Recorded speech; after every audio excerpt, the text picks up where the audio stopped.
ನಮಸ್ತೆ ನನ್ನ ಆತ್ಮೀಯರೇ, ಖುಷಿಯಿಂದ ಹೊಸ ಕಲಿಕೆಗೆ ತಮಗೆಲ್ಲರಿಗೂ ಸ್ವಾಗತ. ನಾನು ಇವತ್ತಿನ ವಿಡಿಯೋದಲ್ಲಿ ಸೂಪರ್ ಆಗಿರುವಂತಹ ಚಾಟ್ಸನ್ನು ಹೇಗೆ ಮಾಡ್ಕೊಳ್ಬೋದು ಅನ್ನೋದನ್ನು ತಿಳಿಸ್ಕೊಡ್ತಾ ಇದ್ದೀನಿ. ಯಾವ ಚಾಟ್ಸ್ ಅಂತ ವಿಚಾರ ಮಾಡ್ತಾ ಇದ್ದೀರಾ? ಇದು ಶೇಂಗಾ ಚಾಟ್ಸು. ತುಂಬಾ ಚೆನ್ನಾಗಿರುತ್ತೆ, ತುಂಬಾ ಸೂಪರ್ ಆಗಿರುತ್ತೆ. ಈ ಚಾಟ್ಸ್ ತಿಂದ ನಂತರ ನೀವು ಪಾನಿಪುರಿನೂ ಕೂಡ ಮರೆತು ಹೋಗಿಬಿಡ್ತೀರಾ, ಅಷ್ಟೊಂದು ಚೆನ್ನಾಗಿರುತ್ತೆ ಚಾಟ್ಸು. ಮತ್ತು ಒಂಥರ ಆರೋಗ್ಯಕರವಾಗಿರುವಂಥ ಚಾಟ್ಸ್ ಅಂತ ಹೇಳಿದ್ರೆ ತಪ್ಪಾಗಲಾರದು. ತುಂಬಾ ಸೂಪರ್ ಆಗಿರುತ್ತೆ. ಈ ಶೇಂಗಾ ಚಾಟ್ಸು ಹೇಗೆ ಮಾಡ್ಕೊಳ್ಬೋದು ಅನ್ನೋದನ್ನು ಸಿಂಪಲ್ಲಾಗಿ ನೋಡ್ಕೊಂಡು ಬರೋಣ. ಶೇಂಗಾ ಚಾಟ್ಸು ಮಾಡ್ಕೊಳ್ಳೋಕ್ಕೆ ನಾನು ಒಂದು ಅರ್ಧ ಕಪ್ ಆಗುವಷ್ಟು ಹಸಿ ಶೇಂಗಾವನ್ನು ತೆಗೆದುಕೊಂಡಿದ್ದೀನಿ. ಹಾಗೆ ಒಂದು ಕಪ್ ಅಷ್ಟು ನೀರು ಹಾಕ್ಕೊಂಡು ಕುದಿಸ್ಕೊಳ್ಳೋಕ್ಕೆ ಇಟ್ಕೊಳ್ಬೇಕಾಗುತ್ತೆ. ಕುದಿಸ್ಕೊಳ್ಳುವಾಗ ಒಂದು ಸ್ವಲ್ಪ ಉಪ್ಪು ಹಾಕ್ಕೊಳ್ಳಿ, ಟೇಸ್ಟು ತುಂಬ ಚೆನ್ನಾಗಿ ಬರುತ್ತೆ. ಒಂದು 2 ನಿಮಿಷಗಳವರೆಗೆ ಕುದಿಸ್ಕೊಂಡಿದ್ರೆ ಸಾಕು, ತುಂಬ ಬೇಗನೆ ಕುದಿಯುತ್ತೆ. ನೋಡಿ, ಇವಾಗ ನಿಮಗೆ ಕಾಣಿಸ್ತಾ ಇರ್ಬೋದು ಎಷ್ಟು ಚೆನ್ನಾಗಿ ಶೇಂಗಾ ಕುದೀತಾ ಇದೆ ಅಂತ. ಇವಾಗ ಗ್ಯಾಸನ್ನು ಆಫ್ ಮಾಡಿಕೊಂಡು ಸ್ವಲ್ಪ ಮಟ್ಟಿಗೆ ತಣ್ಣಗಾಗಲು ಇಟ್ಕೊಂಡು ಬಿಡೋಣ.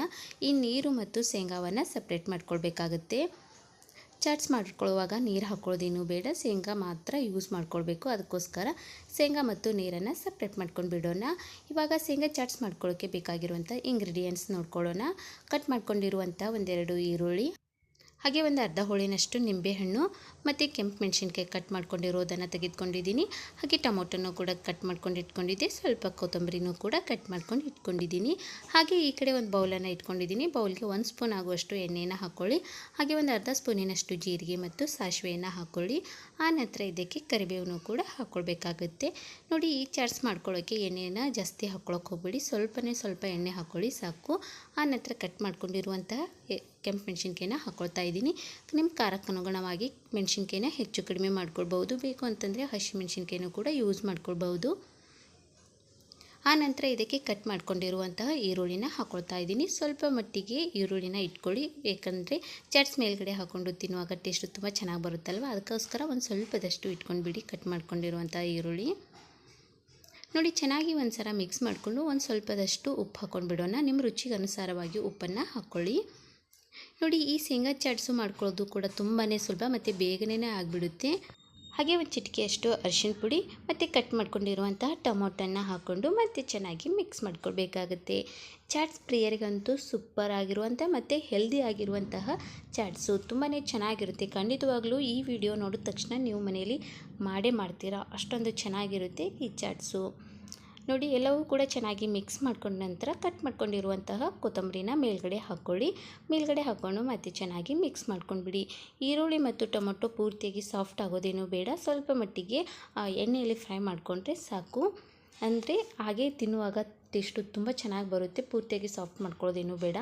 ಆ ನಂತರ ಎಲ್ಲವೂ ಚೆನ್ನಾಗಿ ಮಿಕ್ಸ್ ಮಾಡ್ಕೊಂಡ ನಂತರ ಕುದಿಸ್ಕೊಂಡಿರುವಂತಹ ಶೇಂಗಾವನ್ನು ಹಾಕ್ಕೊಳ್ಳಿ. ಈ ಶೇಂಗಾ ಚಾಟ್ಸು ಮಾಡ್ಕೊಳ್ಳೋಕ್ಕೆ ಹಸಿಯಾಗಿರುವಂತಹ ಶೇಂಗಾವನ್ನೇ ಉಪಯೋಗಿಸ್ಕೊಳ್ಳಿ, ತುಂಬಾ ಚೆನ್ನಾಗಿ ಬರುತ್ತೆ ಟೇಸ್ಟು. ಹುರಿದಿರುವಂತಹ ಶೇಂಗಾ ಬೇಡ, ಹಸಿ ಶೇಂಗಾವನ್ನು ಕುದಿಸ್ಕೊಂಡು ಹಾಕ್ಕೊಳ್ಳಿ, ಟೇಸ್ಟ್ ಮಾತ್ರ ಸೂಪರಾಗಿ ಬರುತ್ತೆ. ಈ ಚಾಟ್ಸು ಎಲ್ಲರೂ ಕೂಡ ಇಷ್ಟಪಟ್ಟು ತಿಂತಾರಂತಲೇ ಹೇಳ್ಬೋದು, ತುಂಬಾ ಚೆನ್ನಾಗಿರುತ್ತೆ.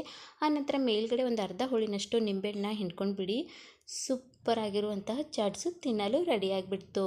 ನೋಡಿದ್ರಲ್ವ ವೀಕ್ಷಕರೇ, ಯಾವ ರೀತಿಯಾಗಿ ಶೇಂಗಾ ಚಾಟ್ಸ್ ಮಾಡ್ಕೊಳ್ಬಹುದು ಅನ್ನೋದನ್ನು. ತುಂಬ ಸಿಂಪಲ್ ಆಗಿರುವಂಥ ರೆಸಿಪಿ ಮತ್ತು ಬೇಗನೆಯೂ ಕೂಡ ಮಾಡ್ಕೊಳ್ಬಹುದು. ಆರೋಗ್ಯಕರವಾಗಿರುವಂತಹ ರೆಸಿಪಿ ಅಂತ ಹೇಳಿದ್ರೆ ತಪ್ಪಾಗಲಾರದು, ತುಂಬಾ ಚೆನ್ನಾಗಿರುತ್ತೆ. ಖಂಡಿತವಾಗ್ಲೂ ನೀವು ಟ್ರೈ ಮಾಡ್ಬೋದು.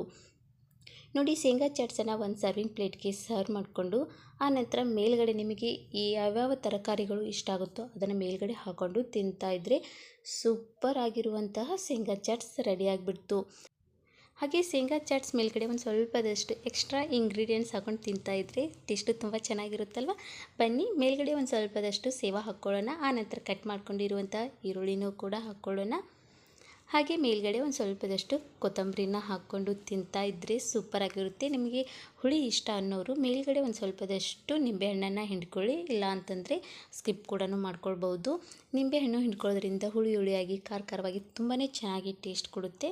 ಸೂಪರಾಗಿರುವಂತಹ ಶೇಂಗಾ ಚಾಟ್ಸು ತಿನ್ನಲು ರೆಡಿಯಾಗಿಬಿಡ್ತು. ಈ ಚಾಟ್ಸು ಹೆಲ್ದಿ ಆಗಿರುತ್ತೆ ಮತ್ತು ಎಲ್ಲರೂ ಕೂಡ ತಿನ್ಬೋದು. ಚಿಕ್ಕ ಮಕ್ಕಳಿಂದ ಹಿಡಿದು ದೊಡ್ಡೋರವರೆಗೂ ಕೂಡ ಮಾಡಿ ಕೊಡ್ಬೋದು. ತುಂಬಾ ಚೆನ್ನಾಗಿರುತ್ತೆ, ಎಲ್ಲರೂ ಕೂಡ ಇಷ್ಟಪಟ್ಟು ತಿಂತಾರಂತಲೇ ಹೇಳ್ಬಹುದು. ಹೊರಗಡೆ ಹೋಗಿ ಕೆಲವೊಂದು ಕುರುಕುಲು ತಿಂಡಿ ತಿನ್ನೋದಕ್ಕಿಂತ ಮನೆಯಲ್ಲಿನೇ ಈ ರೀತಿಯಾಗಿರುವಂಥ ವೆರೈಟಿ ಆಗಿರುವಂಥ ಚಾಟ್ಸನ್ನು ಮತ್ತು ಹೆಲ್ದಿ ಆಗಿರುವಂಥ ಚಾಟ್ಸನ್ನು ಮಾಡಿಕೊಡಿ, ಎಲ್ಲರೂ ಕೂಡ ಇಷ್ಟಪಟ್ಟು ತಿಂತಾರಂತಲೇ ಹೇಳ್ಬೋದು. ಮತ್ತು ಹೊರಗಿನ ತಿಂಡಿನೂ ಕೂಡ ಮರೆತು ಬಿಡ್ತಾರೆ. ತುಂಬಾ ಸೂಪರ್ ಆಗಿರುವಂತಹ ಶೇಂಗಾ ಚಾಟ್ಸು ಹೇಗೆ ಮಾಡ್ಕೊಳ್ಬಹುದು ಅನ್ನೋದನ್ನು ನೋಡಿದ್ರಲ್ವಾ. ಇನ್ನೇಕೆ ತಡ ಮಾಡ್ಕೊಳ್ತೀರಾ, ಖಂಡಿತವಾಗ್ಲೂ ಹೋಗಿ ನಿಮ್ಮ ಮನೇಲಿ ಒಂದ್ಸಲ ಟ್ರೈ ಮಾಡಿ ಹೇಗೆ ಬಂದಿದೆ ಅನ್ನೋದನ್ನು ತಪ್ಪದೆ ನನಗೆ ಕಮೆಂಟ್ ಮೂಲಕವಾಗಿ ತಿಳಿಸಿ.